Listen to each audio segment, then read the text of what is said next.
أعوذ بالله من الشيطان الرجيم. بسم الله الرحمن الرحيم.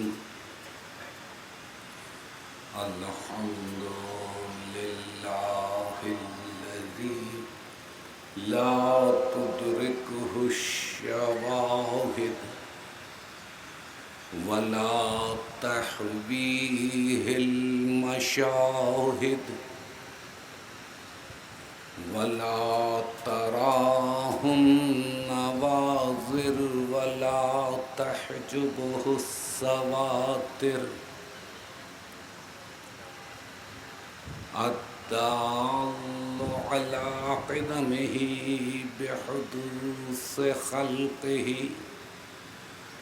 وبحدوث خلقه على وجوده وباشتباههم على أن لا شبه له. الذي صدق في ميعاده وارتفع عن ظلم عباده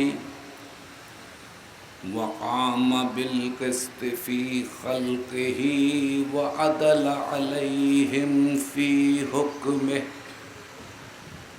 والصلاة والسلام على صاحب الأبد أول العبد أول العدد العبد المؤيد الرسول المسدد المصطفى الأمجد المحمود الأحمد أبي القاسم محمد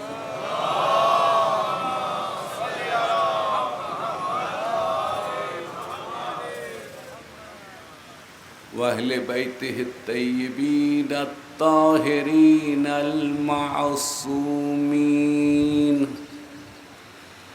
الذين أذهب الله عنهم الرجس وطهرهم تطهيرا.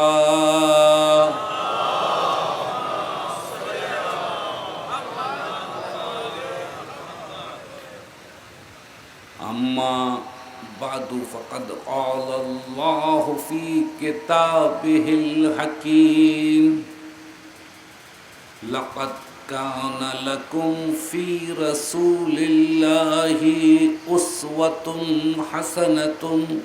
درود پڑھیں.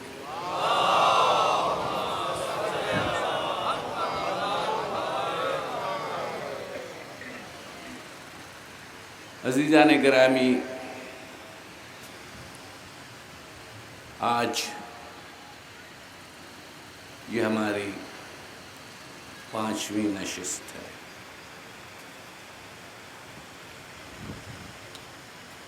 اور گفتگو سلسلہ وار آگے بڑھ رہی ہے. یہاں پر یہ عرض کرنا نامناسب نہ ہوگا کہ اب تک ایام عزا پرسکون طور پر گزر رہی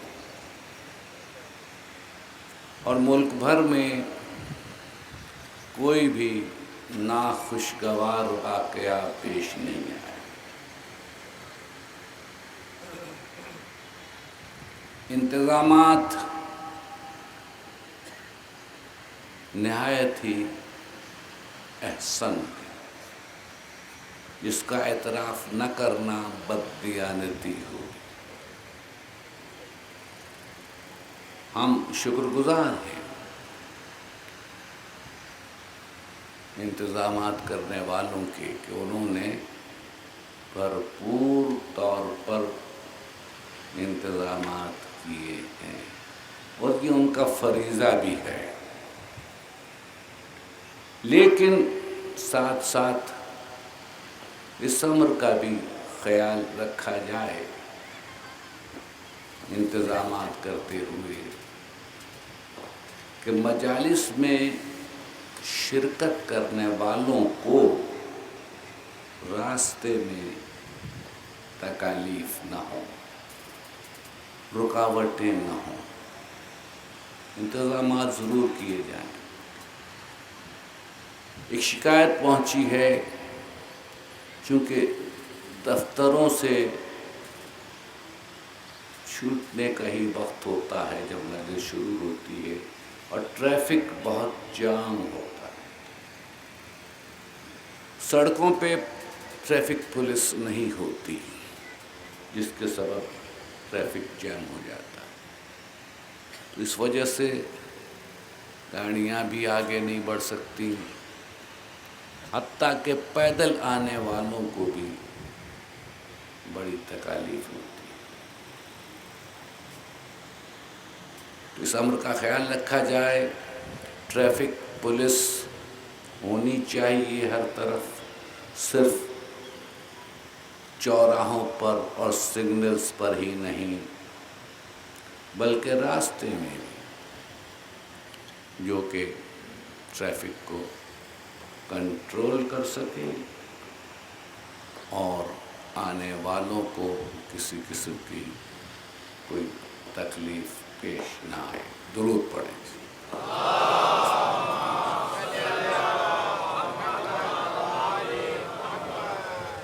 عزیزان گرامی، ہم اسوہ رسول اور امت مسلمہ کے عنوان پر گفتگو کر رہے ہیں،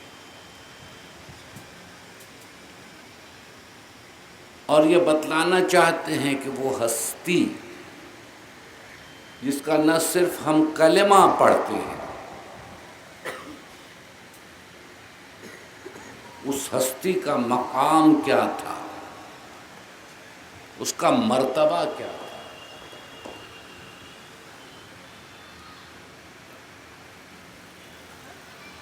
کیا وہ صرف اللہ کی کتاب اس کی بارگاہ سے لے کر ہم کو پہنچانے کی حد تک ہی مامور تھا؟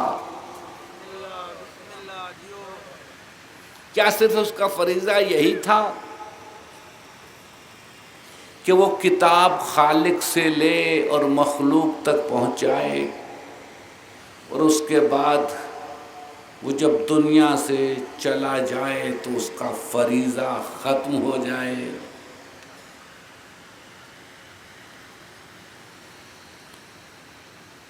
اگر اس کا فریضہ ختم ہو گیا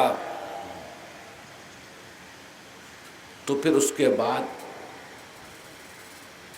کیا انسانیت کو ہدایت کی ضرورت نہیں رہی؟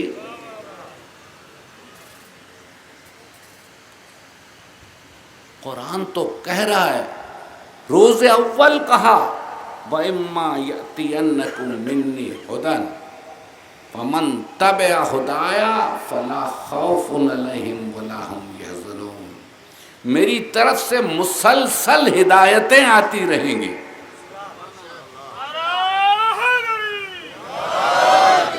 مسلسل ہدایتیں آتی رہیں گی،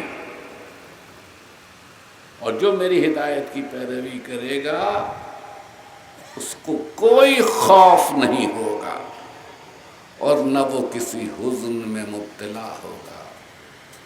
قرآن نے تو پکار کے کہا وَلِكُلِّ قَوْمٍ ہَادٍ، ہر قوم کے لیے ہم نے ہادی معین کیا ہے، ہر قوم کے لیے ایک ہادی ہے۔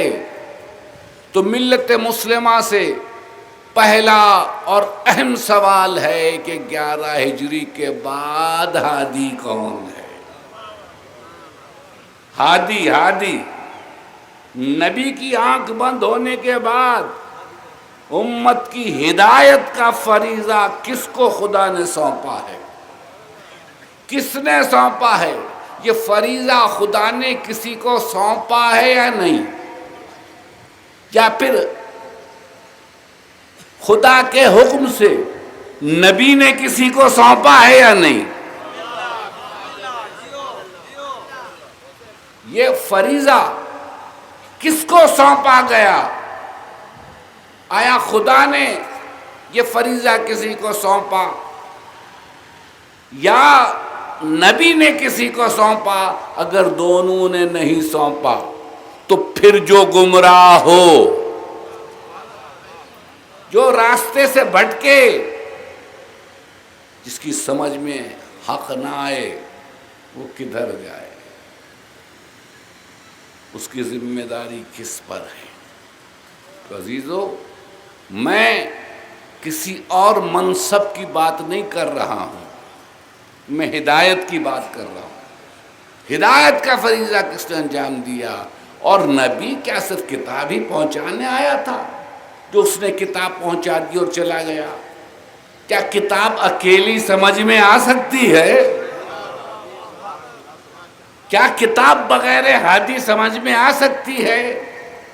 اگر کتاب بغیر ہادی سمجھ میں آ سکتی تو پھر کسی انسان پر نازل نہ کی جاتی، معجزے کے ساتھ نازل ہوتی، کسی پہاڑ پہ نازل ہوتی، اور یا تو پھر آسمانوں سے اس کی آیتیں کسی ملک کے ذریعے سے ساری دنیا کو سنائی جاتی۔ ہر ایک سنتا اور سن کے یقین کرتا کہ اللہ کی طرف سے ہے، لیکن سن لیتا، پیروی کس کی کرتا؟ بات تو یہ کہ پیروی لازم تھی، کتاب ہی کو نازل نہیں کرنا تھا، کتاب العمل کو بھیجنا تھا، کتاب کا پریکٹیکل نمونہ بنا کر کسی کو بھیجنا تھا، کسی کا اسوہ حسنہ سامنے رہنا تھا۔ کتاب ہی سے ہدایت ممکن نہیں۔ اگر کتاب ہی سے ہدایت ممکن ہو تو آج میں اس بحث میں نہیں جاؤں گا کہ کتنے فرقے ہیں، اس بحث میں نہیں جاؤں گا کتنے فرقے ہیں، جتنے بھی ہوں،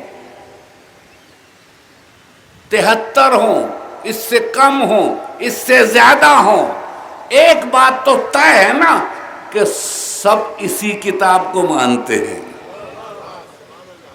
سب اسی کتاب کو پڑھتے ہیں، سب اسی کتاب پر عمل کرتے ہیں یا عمل کرنے کا دعویٰ کرتے ہیں۔ ہر فرقے کے پاس ایک ہی کتاب ہے، ہر مسجد میں ایک ہی کتاب ہے، ہر مسجد میں ایک ہی کتاب ہے، کسی مسجد میں کوئی کتاب الگ نہیں ہے، ہر فرقے کے پاس ایک ہی کتاب ہے۔ یہ الزام اب تو غلط ثابت ہو گیا، مسجدوں میں جو قرآن جلائے گئے اس کے بعد یہ الزام غلط ثابت ہو گیا کہ کسی فرقے کا قرآن الگ ہے، ایک ہی قرآن ہے اور مسلمان عمل کرنے کا پابند ہے اس پر۔ تو پھر قرآن کے ہوتے ہوئے فرقے کیوں گئے؟ میرا سوال یہ ہے کہ اگر قرآن اکیلا ہدایت کے لیے کافی ہے، نہیں، قرآن اکیلا نہ آیا ہے نہ اکیلا ہدایت کر سکتا ہے۔ کتابیں تو 5 آئیں، انبیاء 1,24,000 آئے، آغاز خلقت ہدایت سے ہے، تو نمونہ عمل چاہیے، نمونہ عمل چاہیے جسے دیکھ کر کے انسان عمل کر سکے، اور وہ نمونہ عمل ہم اور آپ جیسا نہ ہو،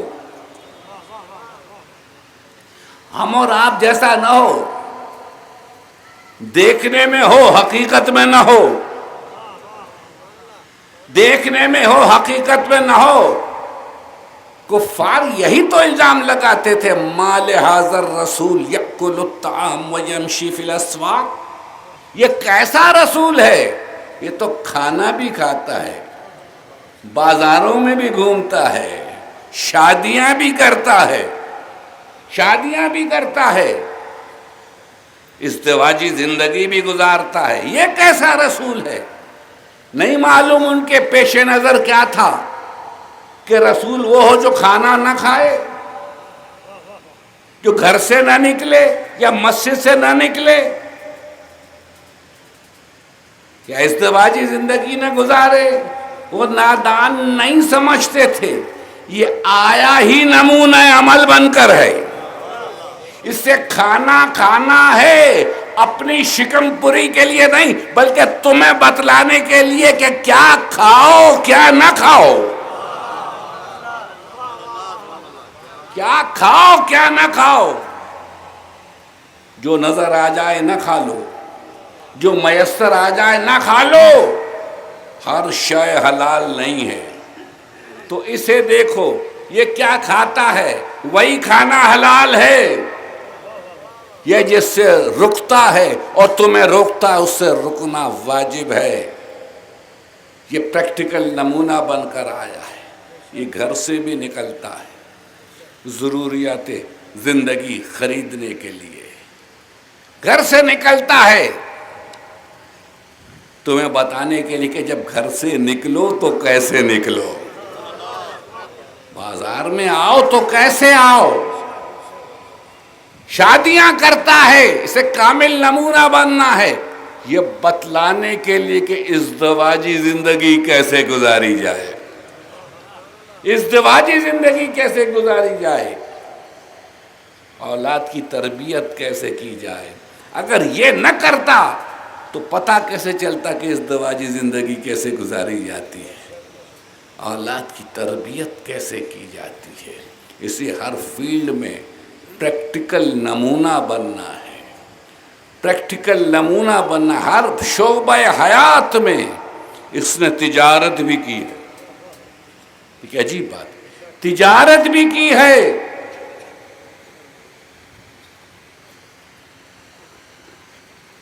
مکی دور میں ختیجہ کے مال تجارت کو لے کر جاتے رہے، کارواں تجارت کو لے کے شام تک جاتے رہے، عملی طور پر تجارت کر کے دکھایا کہ دیکھو کس طرح سے تجارت کی جاتی ہے، اور اپنے ہی مال سے نہیں دوسرے کے بھی مال سے، دوسرے کے مال سے تجارت کر کے بتلایا کہ امانت داری کیا ہوتی ہے، کیا ہوتی ہے امانت داری۔ دوسرے کے مال کو اپنا مال نہیں سمجھا جاتا، دوسرے کے مال کو اپنا مال نہیں سمجھا جاتا، یہاں تو بھائی بھائی کا مال نہیں چھوڑتا، یہاں تو کوئی کسی کا مال نہیں چھوڑتا، لیکن امانت دیکھو، امانت دیکھو، وہی جو صداقت اور امانت کا لوہا منوایا تھا، سکہ منوایا تھا، پریکٹیکلی کر کے دکھایا کہ دیکھو، اور ختیجہ نے بھی دیکھا کہ ماضی میں کتنا منافع ہوتا رہا اور اب کتنا منافع ہوا ہے۔ ختیجہ نے تو چاہا ہی یہی تھا کہ سیرت کا مطالعہ کرے، سیرت کا مطالعہ کرے، شہرہ بہت سنا تھا، شہرت بہت سنی تھی صداقت اور امانت کی نبی کے، اب چاہا کہ عملی طور پر سیرت کا ملاحظہ کرے۔ تو عزیزان گرامی، اور اسی صداقت اور امانت کو دیکھتے ہوئے، چونکہ ختیجہ سن چکی ہے، آسمانی کتابیں پڑھ چکی ہے، آسمانی کتابیں پڑھ چکی ہے، بحیرہ راہب ختیجہ کا چچا ہے، اس کی محفلوں میں بیٹھتی ہے، پڑھ چکی ہے، جانتی ہے کہ کسی نبی کو مبعوث ہونا ہے، کسی نبی کو مبعوث ہونا ہے، ان قریب کوئی نبی مبعوث ہوگا، اس کے اوصاف یہ ہوں گے، ان اوصاف سے ملا رہی ہے نبی کے اوصاف کو۔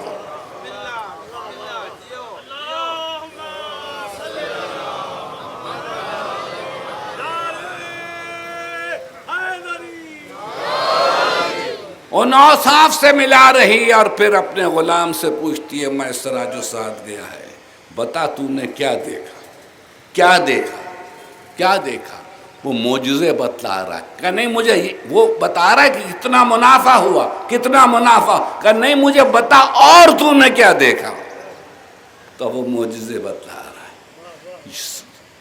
ختیجہ کے یقین میں اضافہ ہوتا جا رہا ہے، یقین میں اضافہ ہوتا جا رہا ہے، اور جب یقین کامل ہو گیا کہ یہی نبی ہے،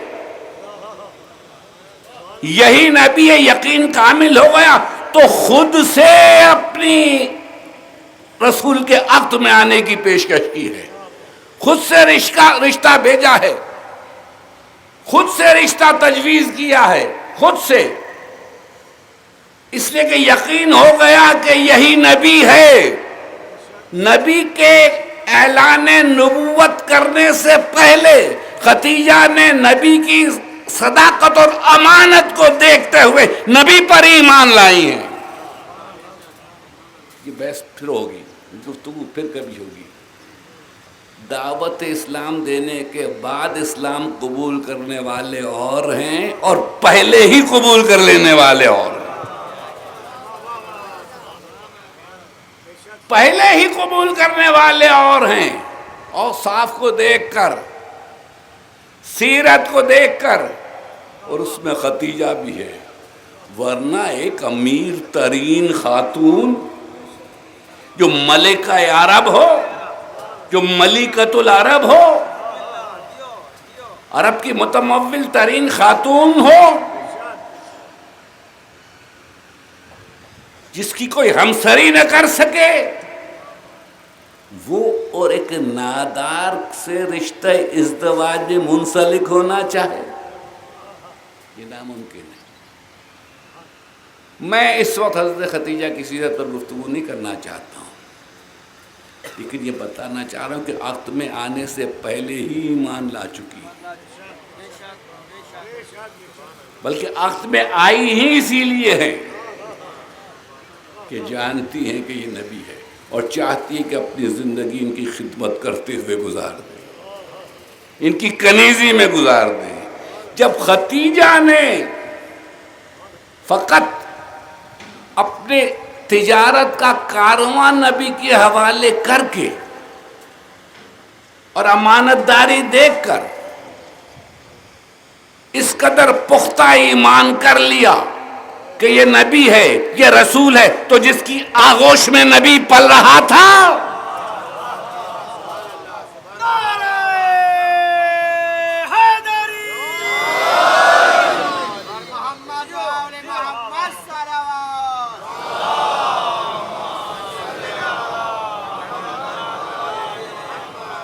جس کی آغوش میں نبی پل رہا تھا، جو سائے کی طرح سے ساتھ ساتھ تھا،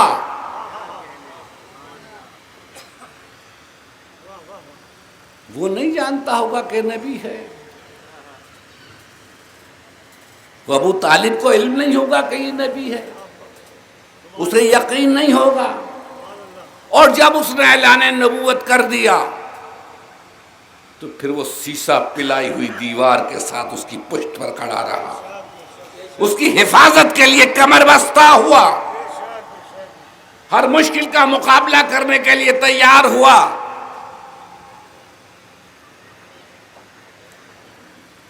اب تک تو وہ سب کا محبوب تھا نا، اپنی صداقت اور امانت کی وجہ سے، لیکن اب پورا مکہ اس کا دشمن ہوا۔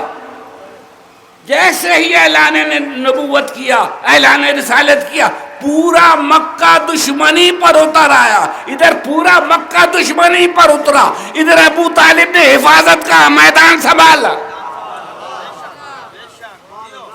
حفاظت کا فریضہ سنبھالا۔ ابو طالب کا ایمان اگر کچھ اور ہوتا، نہیں معلوم دنیا کو ضد کیا ہے۔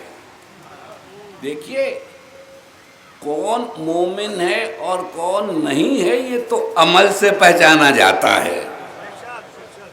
کلمہ تو اس سے پڑھوایا جاتا ہے جو مسلمان ہو، جو ہو رہا ہو، پہلے نہ ہو، پہلے کسی اور دین پر ہو، اور پھر جو دین دوسرا یا اسلام قبول کرے اس سے کلمہ پڑھوایا جاتا ہے۔ کلمہ کیا ہے؟ شناخت ہے، آئیڈینٹی ہے، آئیڈینٹی ہے۔ دیکھنا تو یہ کہ عمل کیسا ہے، اس کا ہر عمل پکار رہا۔ ابو طالب تو امت مسلمہ سے ہے۔ یہ پرسوں کی گفتگو تھی، ابراہیم کی دعا ربنا وجعلنا مسلمین لک، ہم دونوں باپ بیٹوں کو اپنا مسلم بنا، ومن ذریتنا امتا مسلمتا لک، اور ہماری ذریت میں ہمیشہ ہمیشہ ایک امت مسلمہ رہے۔ 2000 سال پہلے آنے والا نبی کہہ رہا ہے کہ ہماری ذریت میں ایک امت مسلمہ رہے، ایک امت مسلمہ رہے۔ 2000 سال پہلے آنے والا نبی کہہ رہا ہے جو معمار کعبہ ہے، جس نے کعبے کو تعمیر کیا ہے، امت مسلمہ امت کے لیے بہت سارے افراد کا ہونا ضروری نہیں ہے۔ ابراہیم کو اکیلے کو قرآن نے امتن مسلمہ کہا ہے، امتن قانتن للہ، قناعت کرنے والی امت۔ تو عزیزو، عبد المطلب بھی جد ہیں رسول کے، دادا ہیں، اور ان کے ایمان پر قرآن گواہ ہے۔ قرآن کا سورہ فیل جس کی تلاوت کی گئی، یہ سورہ قرآن میں کیوں رکھا گیا؟ فقط اس لیے کہ کوئی جاہل عبد المطلب کو کافر نہ کہے۔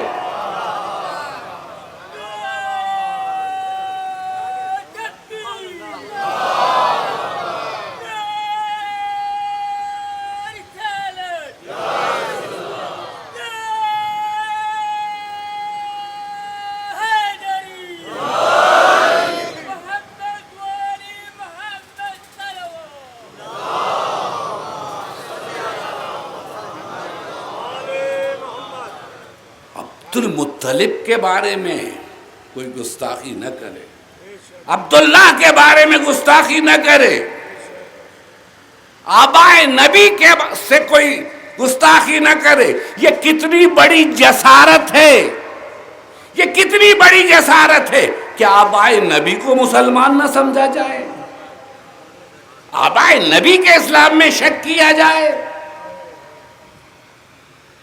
جبکہ قرآن ہی نہیں کہہ رہا۔ اور بھی آثار موجود ہیں کہ یہ امت مسلمہ ہے۔ عبد المطلب کے دین پر تو سورہ گواہ ہے، اور یہ سورہ 2 پیغامات دے رہا ہے۔ اے مسلمانوں، سوچو دیکھو عبد المطلب کون تھا؟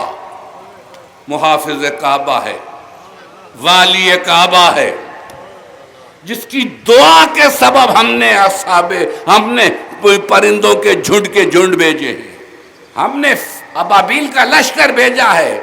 کیوں؟ اس نے دعا کی تھی، کوئی اور نہیں تھا دعا کرنے والا؟ کیا مکے میں کوئی اور نہیں تھا؟ اور سارے مکے والے فرار اختیار کر چکے ہیں، ابو عبد المطلب میدان میں ٹکے ہوئے ہیں، اور دوسرے بتانا تھا کہ اس گھر کے محافظ ہم ہیں، ہمارا گھر ہے، ہم ہیں۔ اور اس گھر سے عبد المطلب کا خاص تعلق ثابت ہوا یا نہیں؟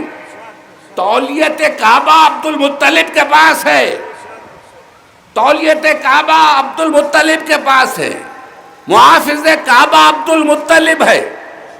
یہی عہدہ عبد المطلب سے ابو طالب کو ملا،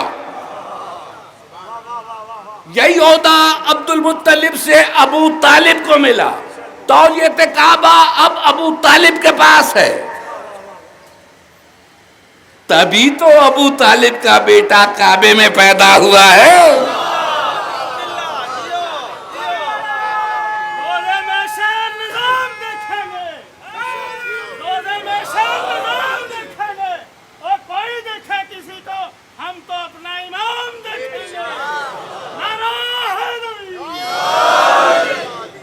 تبھی پیدا ہو سکا ہے، ورنہ ہرگز پیدا نہیں ہو سکتا تھا۔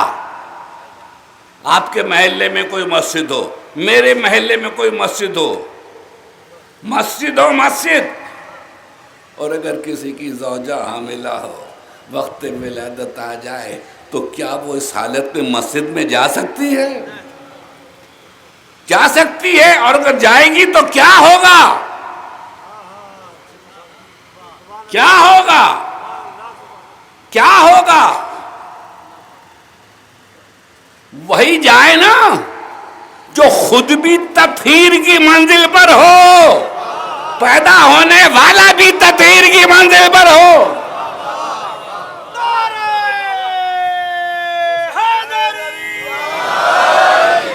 دیکھیں میں ایک شعر کی خاطر آ رہا ہوں یہاں پر، نہیں جو خود بھی تطہیر کی منزل پر، اس لیے بہرحال کیا کوئی تاریخ بتا دی کہ کعبے کو پاک کیا گیا، ولادت کے بعد پاک کیا گیا؟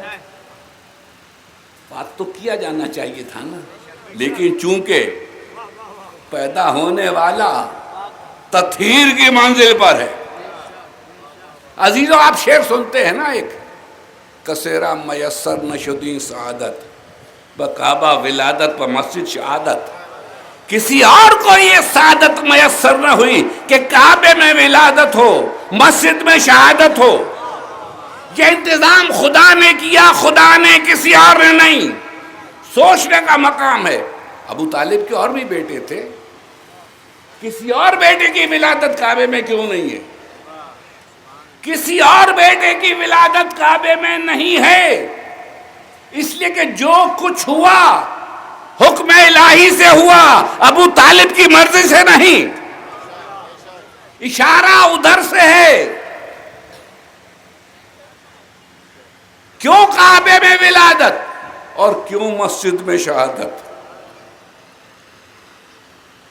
خود نبی کی ولادت نہیں ہو رہی کعبے میں. اس کا مطلب یہ نہیں کہ علی افضل ہے نبی سے، اس کا مطلب ہرگز یہ نہیں کہ نبی سے افضل ہے علی، لیکن علی کی ولادت کعبے میں اس لیے اور مسجد میں شہادت اس لیے، سجدے میں شہادت اس لیے کہ خالق جان رہا تھا یہ وہ بندہ ہے جس میں اتنے کمالات ہوں گے کہ اس پر خدائی کا دھوکہ ہوگا، اس پر خدائی کا دھوکہ ہوگا. اس لیے کعبے میں پیدا کر کے بتلا دوں کہ یہ بندہ ہے، معبود نہیں ہے.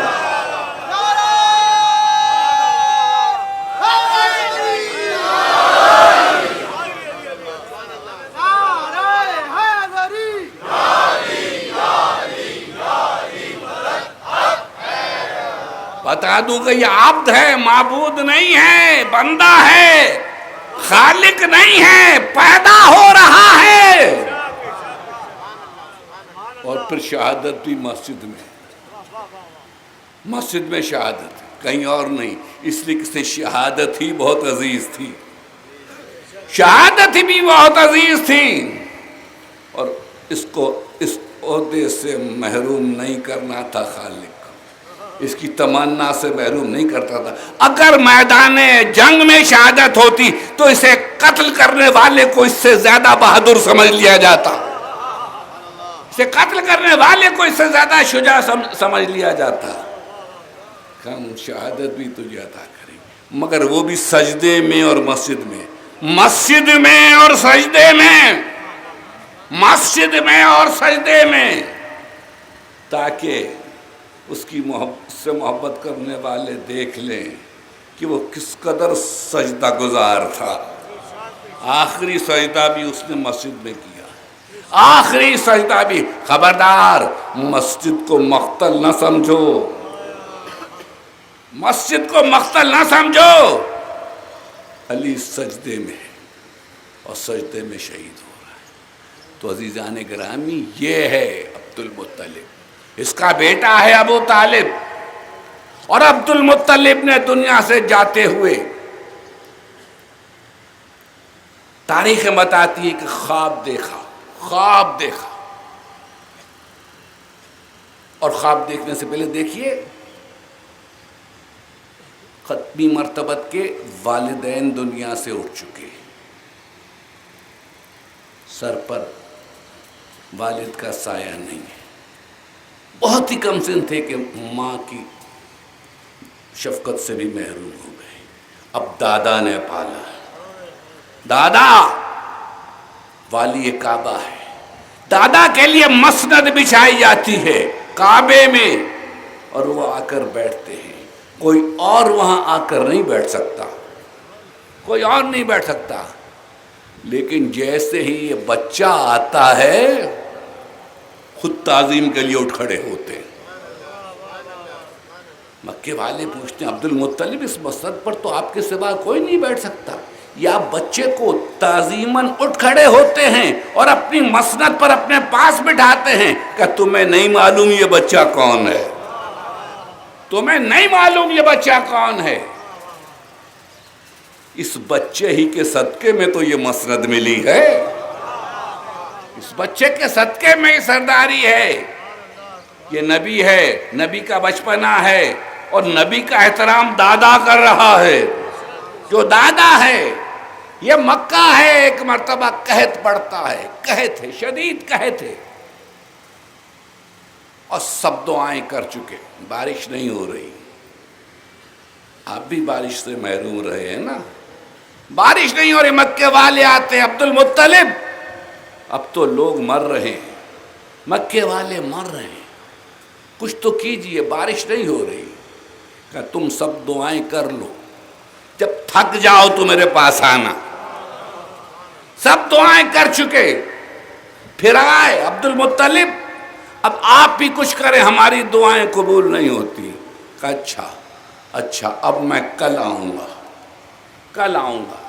دوسرے دن صبح گھر سے نکلے, آغوش میں ایک بچہ ہے, آغوش میں ایک بچہ ہے, اور اسے لے کر زیر آسمان آئے, اور ایک مرتبہ دعا کے لیے ہاتھوں کو بلند کیا, اللہم بحق ھذا الطفل, پروردگار اس بچے کا واسطہ, اس بچے کا واسطہ جو میرے ہاتھوں پر ہے, اپنی مخلوق کو پانی سے محروم نہ کر, انہیں سیراب کر, باران کو نازل کر. اور ایک مرتبہ آسمان کی طرف دیکھا اور کہا بس اب بارش ہونے والی ہے, جاؤ مکے والوں اپنے گھروں کو جاؤ. سب نے دیکھا اور لوٹ گئے. یہ ہے جس کے صدقے میں بارش ہو. عبد المطلب اپنا واسطہ نہیں دیتے, اس بچے کا واسطہ دیتے ہیں جو ان کی آغوش میں ہے, جو ان کا پوتا ہے, یعنی اس پر ایمان رکھتے ہیں. دعا خدا سے کر رہے ہیں, بتوں سے نہیں. دعا خدا سے, بتوں سے نہیں. واسطہ رسول کا دے رہے ہیں جو کم سن ہیں. تو ابھی اعلان نبوت کا وقت کہاں آیا ہے؟ اس پہ تو ابو طالب نے شعر کہا, رب جز یستسقی الغمام لوجہہ. ابو طالب کا شعر ہے. یہ بچہ وہ ہے کہ جس کا واسطہ دے کر ابر کو برسایا جاتا تھا. سمال الیتامی وعصمۃ للارامل. یہ وہ ہے کہ جس کا واسطہ دے کر ابر کو برسایا جاتا تھا, اور اسی کے واسطے سے بارش کو برسایا جاتا تھا. الم تعلموا ان ابننا لا مکذب لدینا ولا نعبا بقول الاباطل. تم کو نہیں پتا کہ ہمارا بچہ جھوٹ نہیں بولتا؟ تمہیں نہیں معلوم کہ ہمارا بچہ جھوٹ نہیں بولتا؟ اگر یہ کہہ رہا ہے میں نبی ہوں تو مانو, اگر یہ کہہ رہا ہے میں رسول ہوں تو مانو. یہ ہرگز جھوٹ نہیں بول سکتا. اور ہم کو باطل پرستوں کے قول کی پرواہ نہیں, ہر وقت حفاظت کر رہے ہیں. پورا مکہ ایک طرف ہے, ابو طالب ایک طرف ہے, اور کچھ بنو ہاشم کے جوان ہیں. یہ کون سا جذبہ ہے, یہ کون سا جذبہ ہے جو حفاظت کرا رہا ہے؟ عبد المطلب دنیا سے جا رہے تھے, جا رہے تو جانے سے پہلے خواب دیکھا. خواب یہ دیکھا کہ ایک زنجیر ہے جو ان کی پشت سے نکل رہی اور آسمان کی طرف جا رہی. ایک سرا آسمان کی طرف, ایک سرا زمین پر. اور زنجیر نے شجر کی صورت اختیار کی, شجر کی صورت جو ہر طرف پھیلا ہوا ہے, جس کی شاخیں ہر طرف پھیلی ہوئی ہیں. نیز یہ بھی دیکھا کہ اس پر کچھ لوگ اس سے لپٹے ہوئے ہیں, اور کچھ لوگ اس کی شاخیں کاٹنے کی فکر نہیں، اسے نقصان پہنچانا چاہتے ہیں، لیکن ایک نوجوان ہے جو آگے بڑھتا ہے اور اس کی حفاظت کر رہا ہے، اس کی حفاظت کر رہا ہے۔ یہ خواب عبد المطلب نے دیکھا اور بیان کیا ایک دنیا سے جاتے وقت کہ میں نے یہ خواب دیکھا تھا اپنے بیٹوں کی موجودگی میں، اپنے خاندان کی موجودگی میں۔ ایک مرتبہ ابو طالب کی طرف دیکھ کر کہا، بیٹا میں سمجھتا ہوں یہ تم ہو، یہ تم ہو۔ آپ نے دیکھا اس خواب کی تعبیر، ابو طالب دنیا کیا سمجھے، کیا سمجھے؟ اگر وہ مسلمان نہیں ہے تو پھر کوئی مسلمان نہیں، پھر کوئی مسلمان نہیں ہے۔ اور کس بات نے اس کو حفاظت رسول پر معمور کیا؟ یہ وصیت عبد المطلب۔ اور ایک بات سنو جس سے بات ختم ہو جائے، میں ایمان ابو طالب پر گفتگو نہیں کرنا چاہ رہا ہوں، میری منزل کچھ اور ہے۔ عبد المطلب جب دنیا سے جا رہے تھے پوچھا کس دین پہ مر رہے ہیں آپ کس دین پر ہیں؟ لوگ پریشان تھے عبد المطلب کے دین کے بھی بارے میں، اس لیے کہ کعبے میں آتے ہیں بت کو نہیں پوچھتے، بت کی پرستش نہیں کرتے، ہر قبیلے کا بت ہے خانہ کعبہ میں، بنو ہاشم کا کوئی بت نہیں ہے، بنو ہاشم کا کوئی بت نہیں ہے۔ پوچھا کس دین پہ مر رہے ہیں؟ کہا علی دین ابراہیم، علی دین ابراہیم، اپنے جد ابراہیم کے دین پر۔ فاتبع ملت ابراہیم حنیفہ، فاتبع ملت ابراہیم حنیفہ، ابراہیم حنیف کی ملت کی پیروی کرو۔ اور جب ابو طالب دنیا سے جا رہے تھے پوچھا گیا کس دین پہ مر رہے ہیں آپ؟ تو کہا علی دین عبد المطلب، علی دین عبد المطلب، میں عبد المطلب کے دین پہ مر رہا ہوں۔ تو عبد المطلب کا دین دین ابراہیم، وہ جو کہتا ہے وَجَعَلْنَا مُسْلِمَيْنِ لَكَ وَمِن ذُرِّيَّتِنَا أُمَّةً مُسْلِمَةً لَكَ، ہماری ذریت میں ایک امت مسلمہ رہے۔ میں نے بات ختم کی، کس قدر حفاظت کی، لیکن انتہا شیب ابی طالب، شیب ابی طالب تنگ آ کر قریش نے بائیکاٹ کیا ہے اور طے کیا اور معاہدہ لکھا ہے، دستخط کیے ہیں کہ آپ کوئی لین دین نہیں کریں گے، ان سے کوئی خرید و فروخت نہیں کریں گے، کسی قسم کا تعلق نہیں رکھیں گے۔ کیوں؟ کب تک؟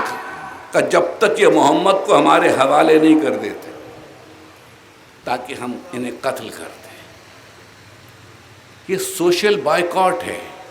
3 سال شیب ابی طالب اس پر کوئی گفتگو نہیں کرتا، کوئی گفتگو نہیں کرتا۔ 3 سال کے لیے بائیکاٹ ہوا، اور ابو طالب رسول علی اولاد ابو طالب منتقل ہو رہے ہیں، کہاں؟ پناہ کہاں لی؟ کہاں پناہ لی؟ پناہ کہاں ملی؟ شیب ابی طالب میں۔ شیب ابی طالب میں ایک سوال ہے، اگر ابو طالب کافر تھے تو پناہ لینے والوں کو کہاں پناہ لینی چاہیے تھی؟ کہیں اور پناہ نہ مل سکی؟ کوئی اور پناہ دینے والا نہ تھا؟ بڑے بڑے لوگ مسلمان ہو چکے تھے، بڑے بڑے مالدار لوگ مسلمان ہو چکے تھے، لیکن پناہ کہاں لی؟ شیب ابی طالب میں۔ تاریخ اسے مٹا یا بھلا نہیں سکتی، کوئی کچھ بھی کہے ابو طالب کے لیے، لیکن ہر تاریخ دان کو لکھنا پڑا، تاریخ لکھنے والے کو، کہ کہاں پناہ لی؟ شیب ابی طالب میں۔ اور لکھا جاتا اور کہا جاتا ہے کس نے پناہ لی؟ کہتے ہیں مسلمانوں نے، مسلمانوں نے۔ کس نے پناہ لی؟ مسلمانوں نے۔ مسلمانوں نے، جبکہ علی ایک اپنے مکتوب میں لکھتے ہیں اراد قومنا قتل نبینا، ہماری قوم نے ارادہ کیا ہمارے نبی کو قتل کرنے کا، واشتیاح اصلنا، ہمیں جڑ سے اکھاڑ کر پھینک دینے کا۔ قریش نے ارادہ کیا نبی کو قتل کرنے کا اور ہماری اصل کو جڑ سے اکھاڑ کر پھینک دینے کا۔ فہموا بنا الہموم وفعلوا بنا الافاعیل، ہم سے بہت ہی بڑا سلوک کیا انہوں نے، بدترین سلوک کیا۔ ومن آمن من قریش خلو مما نحن فیہ بألف یمنعہ او عشیرۃ تقوم دونہ فہو من القتل بمکان امن، ہمارے علاوہ جو بھی اسلام لا چکا تھا وہ ان سختیوں سے، ان بلاؤں سے آزاد تھا، کیونکہ قبائل ایک دوسرے کے حلیف تھے۔ تم پر کوئی مصیبت آئے گی ہم بچائیں گے، ہم پر کوئی مصیبت آئے تم بچانا۔ ہمارے علاوہ ہر ایک آزاد تھا، کسی کے لیے کوئی خطرہ نہ تھا۔ بألف یمنعہ او عشیرۃ تقوم دونہ فہو من القتل بمکان امن، وہ قتل سے مامون تھا تو سب ایک دوسرے کے حلیف تھے، اس لیے بچے ہوئے تھے۔ بنو ہاشم کا کوئی حلیف نہ تھا، بنو ہاشم کا نہ کوئی حلیف تھا نہ کوئی بت تھا۔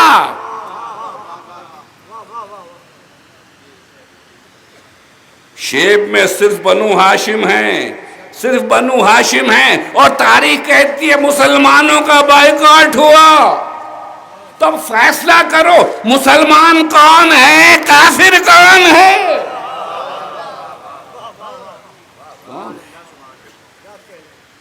3 سال شدید ترین تکلیف، ہر وقت خطرہ، ہر وقت خطرہ۔ کھانے پینے کو کچھ میسر نہیں ہے، گھاس پھوس پہ گزارا ہو رہا، گھاس پھوس پہ، غذا تک نہیں پہنچ سکتی، غلہ نہیں پہنچ سکتا۔ 3 سال ان مشکلوں میں گزرے، بچے بھوکے ہیں، جوان بھوکے ہیں، اور پھر اس شیب میں کمال فدویت، رات کو خطرہ ہے خصوصاً، تو ابو طالب کیا کرتے ہیں؟ وہی کرتے ہیں جو ان کے جد ابراہیم نے کیا تھا۔ رات کو اٹھ کر رسول کے بستر پر کسی ایک بیٹے کو سلا دیتے ہیں اور رسول کو اس کے بستر پہ سلا دیتے ہیں۔ کچھ وقت گزرتا ہے، پھر دوسرے بیٹے کو لا کے رسول کے بستر پہ سلا دیتے ہیں اور بیٹے کو اس کے رسول کے بستر پہ سلا دیتے ہیں۔ پوری رات میں 3 بار 3 بیٹوں کو رسول کی جگہ سلاتے ہیں تاکہ حملہ ہو تو بیٹا قتل ہو، رسول بچ جائے۔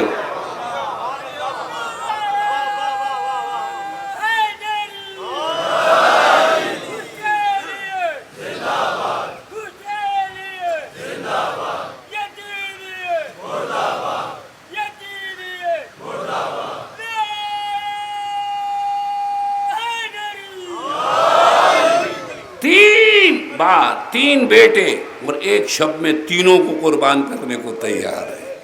جگر تو دیکھو ابو طالب کا، ہمت تو دیکھو۔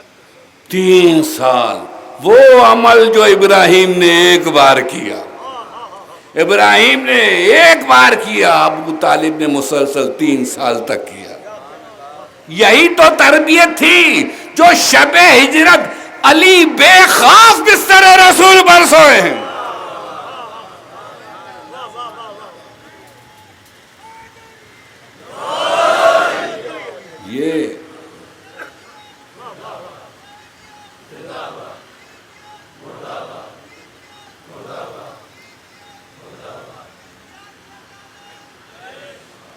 یہ ابو طالب کی تربیت ہے، یہ شیب ابی طالب کی ٹریننگ ہے۔ 3 سال گزرے، ایک مرتبہ رسول اللہ نے ابو طالب کو بلا کر کہا، چچا ان سے کہہ دیجئے معاہدہ ختم ہوا. معاہدہ ختم ہوا. کہا کیسے کہہ رہے ہو بیٹا؟ کہ وہ معاہدہ جو انہوں نے کیا تھا جس پہ ان کے دستخط تھے اسے دیمک چاٹ گئی. اس معاہدے کو خانہ کعبہ میں لٹکایا گیا تھا جس پہ سارے عمائدین قریش کے دستخط تھے کہ اسے دیمک چاٹ گئی. اب اس پر کچھ نہیں ہے. کہ کہہ دوں؟ کہ کہہ دیجیے. آئے ابو طالب کعبے کے پاس آئے. سارے قریش دوڑے ہوئے آئے. شاید اب ہمت ہار گئے.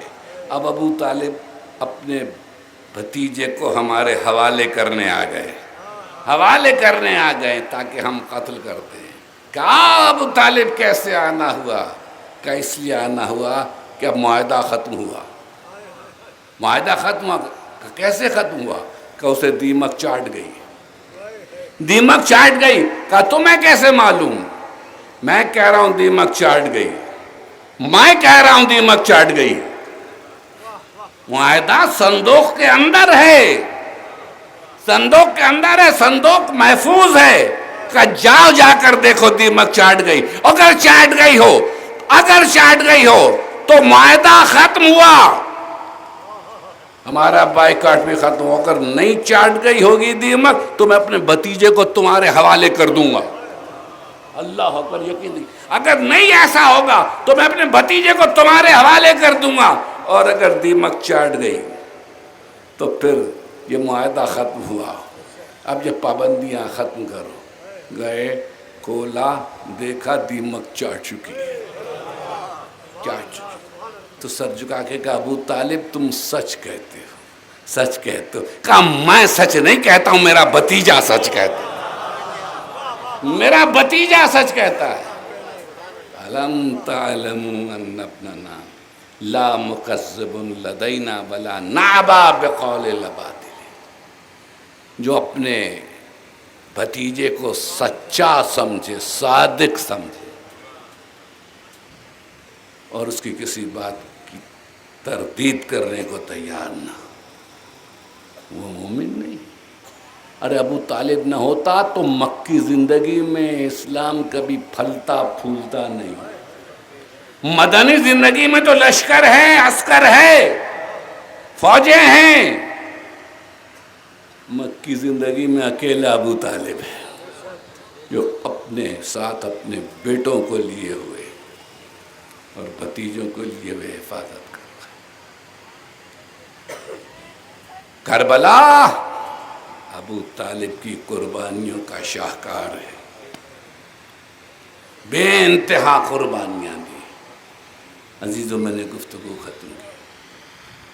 آج مجھے ابو طالب کے 2 پوتوں کا ذکر کرنا. یہ جو 18 بنو ہاشم کہا جاتا ہے نا, 18 بنو ہاشم شہید ہوئے, یہ سب کے سب ابو طالب کی اولاد ہے. یہ سب کے سب ابو طالب کی اولاد ہے. کتنی قربانیاں ہیں ابو طالب کی. اللہ اکبر. کتنا عظیم صلہ ہوگا. 2 پوتے آن محمد, آن محمد, زینب کے دلارے عبداللہ ابن جعفر کے بیٹے. کم سن بچے ہیں دونوں. آپ پہلی مجلس میں سن چکے کہ جب میری شہزادی اپنے شوہر کے گھر آئی ہے کربلا جانے کے لیے اجازت لینے کے لیے, تو عبداللہ دونوں بچوں کو لے کر آ گئے. میری طرف سے ان دونوں کو لے جائیے, میری طرف سے ان دونوں کو قربان کر دیجئے گا.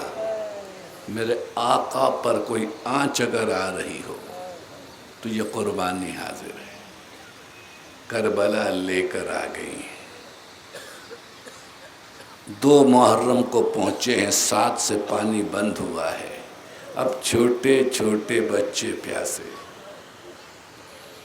شب عاشور آ گئی. ہر بیوی اپنے لال کو اپنے سامنے بٹھائے ہوئے ہے، اپنی قربانی تیار کر رہی ہے۔ کوئی ماں اپنے 13 سال کے لال کو بٹھائے ہوئے اسے تلقین کر رہی ہے، بیٹا یاد ہے نا تمہارے بابا نے تمہارے بازو پر ایک تعویذ باندھا تھا، بیٹا تمہارے بابا کی آرزو یہ تھی کہ تم خون میں نہا کر کے دولہا بنو، بیٹا پسو پیش نہ کرنا۔ کوئی بی بی 18 برس کے کڑیل جوان کو لیے بیٹھی ہے، ماں کی گود میں بیٹے کا سر ہے اور ماں کہتی ہے میرے لال تم 18 برس کے کڑیل جوان ہو، میرے لال۔ بیٹا باپ کا سہارا ہوا کرتا ہے، میرے لال مجھے بڑے ارمان تھے تمہارے بارے میں، لیکن دیکھو بیٹا کل میدان کو تمہیں سب سے پہلے جانا ہے، سب سے پہلے جانا ہے، باپ پہ قربان ہونا ہے۔ بیٹا یقین دلا رہا ہے، ام لیلا بھی قربانی تیار کر رہی ہے، ام فروا بھی کر رہی، اور ادھر حسین خیموں کا جائزہ لے رہے ہیں۔ ایک مرتبہ دیکھا کہ بہن بچوں کو لیے بیٹھی ہے، اونو محمد تم علی کے نواسے ہو، جعفر طیار کے پوتے ہو، دیکھو اونو محمد تمہارے نانا یوں لڑا کرتے تھے، تمہارے دادا یوں لڑا کرتے تھے، یہ تمہاری نانا کی شجاعت کے چرچے عام ہیں، یہ تمہارے دادا کی شجاعت کے چرچے عام ہیں، دیکھو مجھے شرمندہ نہ کرنا میرے بچوں، سب سے پہلے میدان کو تم جانا، سب سے پہلے تم جانا، اور دیکھو لڑتے لڑتے کہیں نہر پہ نہ پہنچ جانا، کہیں پانی نہ پی لینا، کہیں پانی نہ پی لینا، میری سکینہ پیاسی ہے، میری سکینہ پیاسی ہے۔ بچے یقین دلاتے نہیں اماں ایسا نہیں ہوگا، ایسا نہیں ہوگا، ہم سب سے پہلے جائیں گے۔ دوسرے دن جنگ چھڑی، بنو ہاشم کی باری آئی، لاشوں پر لاشیں آنے لگی۔ ایک مرتبہ غصے کے عالم میں میری شہزادی نے کہا اب تک میرے بچوں کی لاشیں نہیں آئیں، اب تک میرے بچوں کی لاشیں نہیں، فضا دیکھ تو صحیح کیا بات ہے، بلا تو صحیح میرے بچوں کو۔ آئے بچے، کہ اب تک تم میدان کو نہیں گئے، رات کے وعدے بھول گئے، یاد رکھو میں دودھ نہیں بخشوں گی، میں دودھ نہیں بخشوں گی اب اگر تم نے تاخیر کی۔ تو بچے ہاتھوں کو جوڑ جوڑ کے کہتے ہیں اماں جان ہم کیا کریں، ہم نے کوششیں بہرحال کی لیکن ہمیں اجازت نہیں دے رہے ماموں، ہمیں اجازت نہیں مل رہی ہے، اب آپ ہی اجازت دلا دیں، آپ ہی دلا دیں۔ کہ فضا میرے ماں جائے کو بلاؤ، حسین آئے خیمے میں، بھیا کیا بات ہے، میرے بچوں کو اجازت کیوں نہیں مل رہی، کیوں نہیں مل رہی ہے؟ کہا زینب یہ عبداللہ کے بچے ہیں، یہ عبداللہ کے بھی بچے ہیں، عبداللہ مدینے میں۔ کہا بھیا عبداللہ نے بھیجا ہی اسی لیے تھا، یہی کہہ کے بھیجا تھا کہ میرے آقا پہ کوئی مصیبت کا وقت آئے تو انہیں قربان کر دینا، انہیں قربان کر دینا۔ کہ اچھا اگر یہی کہہ کے بھیجا تھا تو میں اجازت دیتا ہوں، جاؤ اونو محمد تم بھی سدھارو۔ اونو محمد گھوڑوں پہ سوار ہوئے، خود حسین نے انہیں رخصت کیا، عباس نے انہیں رخصت کیا، دونوں لڑے، خوب لڑے اور لڑتے لڑتے گرے، آقا کو سلام کیا، عباس اور حسین لاشیں اٹھانے چلے، اور ادھر خیمے میں بیبیاں پہنچی شہزادی کے پاس تاکہ پرسادے، دیکھا شہزادی سجدے میں، معبود میرے پروردگار تیرا شکریہ، تیرا شکر بجا لاتی ہوں، میری یہ قربانی کام آئی، ادھر لاشیں آئیں۔ بیبیوں نے پرسا دینا چاہا، کہا نہیں مجھے پرسا نہ دو، یہ غلام تھے میں نے آقا پہ قربان کر دیے۔ بس آخری منزل شام کے زندان سے رہائی ہوئی، شام کے زندان سے رہائی ہوئی۔ میری شہزادی نے کہا عابد بیمار ہم یوں مدینے نہیں جائیں گے، ہم ابھی اپنے بھائی کو رو نہیں سکے، ہمیں مجلس کا آغاز کرنا ہے، ہمیں عزاداری کا آغاز کرنا ہے، ایک حجرہ خالی کرا دو، میں اپنے بھائی کی مجلس کرنا چاہتی ہوں، میں بھائی کا غم منانا چاہتی ہوں۔ حجرہ خالی ہوا، شام کی عورتیں آئیں، شام کی عورتیں آئیں پرسہ دینے۔ ایک مرتبہ عابد بیمار سے کہلوایا بیٹا بیٹا ذرا شہداء کے سر تو منگواؤ، شہداء کے سر تو منگواؤ، تبرکات تو منگواؤ۔ شہداء کے سر آنے لگے، ایک ایک سر آتا، ایک ایک بی بی اٹھتی، اپنی آغوش میں لیتی، اس کا ماتم ہوتا۔ شام کی عورتیں پوچھتی یہ شہید کون ہے، یہ کس کا سر ہے؟ کوئی کہتا یہ قاسم کا سر ہے، کوئی کہتا یہ علی اکبر کا سر ہے۔ شام کی عورتوں نے دیکھا ایک ایک بی بی کی آغوش میں ایک سر ہے اور اس کا ماتم ہو رہا ہے، لیکن انہوں نے یہ بھی دیکھا ایک گوشے میں دو سر پڑے ہوئے ہیں۔ کہا یہ کن دو بے وارثوں کے سر ہیں؟ اے فضا یہ کون دو بے وارث ہیں؟ کیا ان کی کوئی ماں نہیں ہے؟ کہا شام کی عورتوں یہ کیا کہہ رہی ہو؟ یہ شہزادی کے بچے ہیں، یہ شہزادی کے بچے۔ شام کی عورتیں آئیں، اے شہزادی بچوں کا بھی پرسہ قبول کیجئے۔ کہا نہیں وہ تو غلام تھے، میں نے آقا پہ صدقے کر دیے، مجھے بچوں کا نہیں، مجھے میرے بھائی کا پرسہ دو۔ اَيَّ مُنْقَلِبٍ يَنْقَلِبُ وَسَيَعْلَمُ الَّذِينَ ظَلَمُوا أَيَّ مُنْقَلِبٍ۔ پروردگار اس توسل کو قبول فرما۔ معبود ہمیں کوئی اور غم نہ دے بجز غم کے، ہمیں صراط مستقیم پر قائم رکھ۔ پروردگار بیماروں کو شفا عطا فرما، جو پریشان ان کی پریشانی کو دور فرما۔ اس ملک میں امن و امان کو قائم فرما۔ پروردگار مقامات مقدسہ کی حفاظت فرما، زمانے کے امام کے ظہور میں تاجیل فرما، ہم سب کو اس کے انصار و احوال میں شریک